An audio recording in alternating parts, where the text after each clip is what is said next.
a Pat McGrath mothership. But do you know which one? Hi, I'm Michelle. Today I'm going to share with you the very best neutral palettes in the entire world. That's right. That's a bold statement to make. I agree. But according to me, these are the very best neutral palettes in the whole wide world. And I'm excited to share them with you. So let's get into them. Those familiar with my channel, it's no secret that I'm a huge Natasha Denona fan. So let me just get my few Natasha Denona neutral palettes out of the way first, and then we'll move on to the other brands that I want to share with you. So first, I'm going to share with you the Natasha Denona Mini Nude Palette. This is what my palette looks like. I've used this palette one time here recently. It is a new palette in my collection, relatively new. I purchased this palette a couple of months ago, and I recently created my very first look with it. I did post that video to my channel, so I'll link that video down below in the description box. Be sure to check down there when you're finished watching this video if you're interested in checking it out.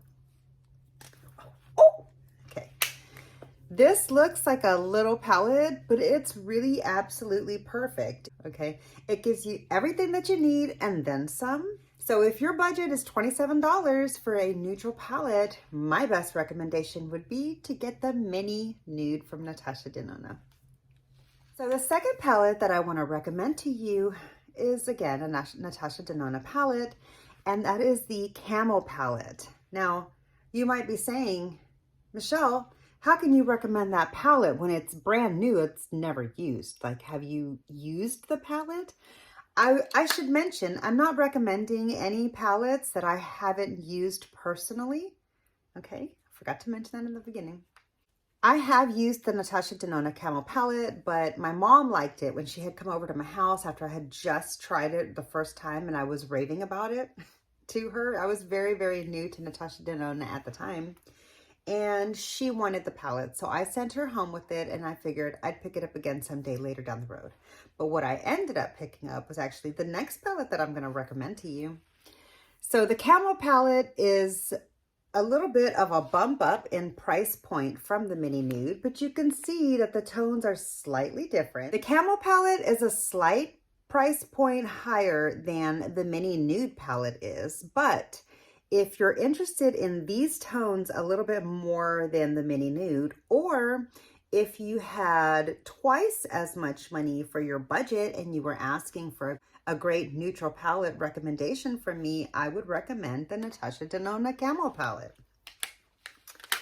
Now, close to that price point, and especially if you wanted to get a little more mileage out of your budget, I would say another great option would be the Natasha Denona Glam Face Palette in the shade Light. Specifically, this is what my palette looks like. I've gotten some good use out of this palette. I do need to use it a little bit more, but I love the looks that I create with this palette. And I think the dark one, I have the dark one as well. I think the dark one is a beautiful palette as well. However, it does lean a little bit more on the warm side. And for this list, I wanted to stick specifically to a neutral palette, not a warm or a cool tone leaning palette. So these are my straight up neutral palette recommendations. The Glam Face palette in Light specifically. All right, and so I had referenced, and this will be the last Natasha Denona that I bring up, okay? Kind of. A moment ago, you may have caught the reference that I made to this palette, but after my mom took off with after my mother absconded my Camel palette, essentially, I decided that instead of spending another $50 on that palette, and since I had taken the chance and spent the $50 on that palette and been happy with it, I decided to go ahead and jump up to the next price point in the Natasha Denona. Now, this was very early on in my Natasha Denona collecting, okay? So, like, it was a gradual process for me to get to the price point for this palette, which I'm sure you can guess by all the innuendos I've been providing you. and that is the Natasha Denona Biba palette. This is a cult classic. Okay, anybody who loves neutrals and is a Natasha Denona or high-end formula fan knows that the Biba palette is a cult classic, and for good reason. This is what my palette looks like. Now, I know I said I wanted to keep it to a palette that didn't lean warm or cool toned, more in the neutral, but I figured that this one could go as the neutral suggestion because of the fact that, yes, it does have a little bit of a cool tone row here and just a couple of slightly warmer tone leaning mattes, but I figured that the number of each balances out because they're an equal number and the rest of the shades are pretty neutral. So plus for the brand, this is her neutral palette. So I thought that this would be a great recommendation for anybody who is asking me for a neutral suggestion, who has a little bit more money to spend and is into a more luxurious formula that requires a lot less hassle to work with. This is a good one. Let's move on to some other brands. For those of y'all who might not be a Natasha Denona fan, because for some odd, strange reason, I have seen that people like that exist in the world. No shade. No shade. If you're one of those people that isn't a fan of Natasha Denona, I mean no shade. Okay, I'm just saying. I know some people don't like her formula. I can't understand that myself personally, but you know, to each their own.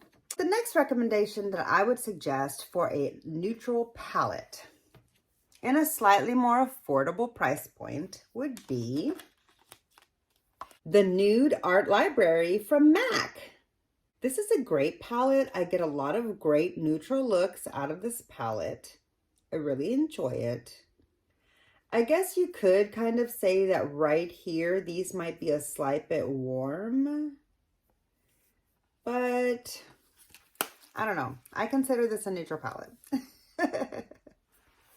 So let's get into the next recommendation, which is going to be a palette that I personally reach for quite often. As a matter of fact, I reach for this palette probably 10 times every single month without even thinking about it. Just like when I'm in a hurry to go somewhere and I've got a quick 2 minutes to create a look and get out the door. This is the palette that I reach for usually, and that is the Tartelette Full Bloom. I love this neutral palette. Here's the color story. Now, I guess it does lean a slight bit warm because of some of the pinks, but I think that because they're so pale and don't really have much of a pink payoff, I feel like this doesn't really scream warm tones to me. It might look a little bit warm at first glance, but that's not how it shows up on the eye when used. So to me, this is a great go-to neutral palette. And although all of the shades, no, that's a bit of a stretch. Although most of the shades are within the same mid-tone range and you don't get a lot of depth out of this palette, this one dark shade here in the corner does provide just enough depth to help give your looks a little bit of oomph. You're not going to get a lot of drama out of this palette. That's not what this neutral palette is for. You can get some drama out of other neutral palettes. For example, the Biba, because of that slightly satin grayish black tone in here, you can get a little bit more drama out of your neutral looks from this one. So if you're looking for a slightly more dramatic neutral palette, this would be the one that I recommend. But these others all stay within the slight mid-tone range. This one would be the second darkest out of these suggestions that I have to offer.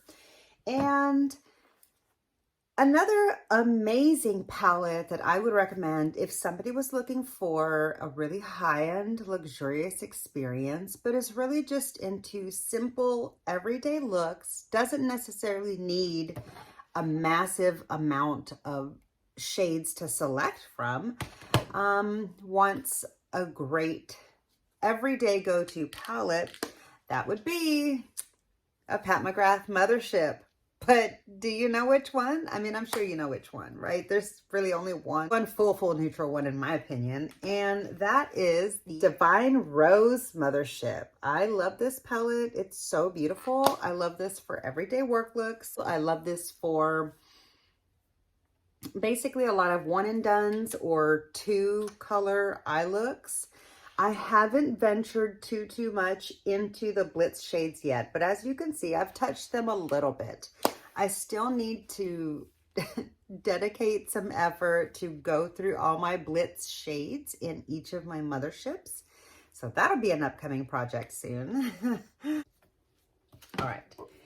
And so I have one honorable mention of a palette that I would say is my best neutral palette, but it's not one that my friend could go and buy, the friend that's asking me for these suggestions. And that is this palette. It's on appearance, you'd think, yeah, we know the gold palette isn't available anymore, but this isn't exactly the gold palette. This is my Franken palette. This is the Franken palette that I created with my favorite shades from the gold palette, the Ayana palette, and a couple of other shades from the 10 Pen palette. I took out all the shimmers, like the sparkly shimmers, and just kept all the mattes and satins because that's my preference. And this is my very favorite neutral palette. I use this palette all the time. I reach for this palette more often than I reach for this palette. So essentially what I reach for the most often is the gold and the Ayana palette. Yeah, so those are the absolute best neutral palettes in the entire world, according to me. And those are the palettes that I would recommend to any of my friends asking for some top suggestions from me, knowing what a makeup lover I am.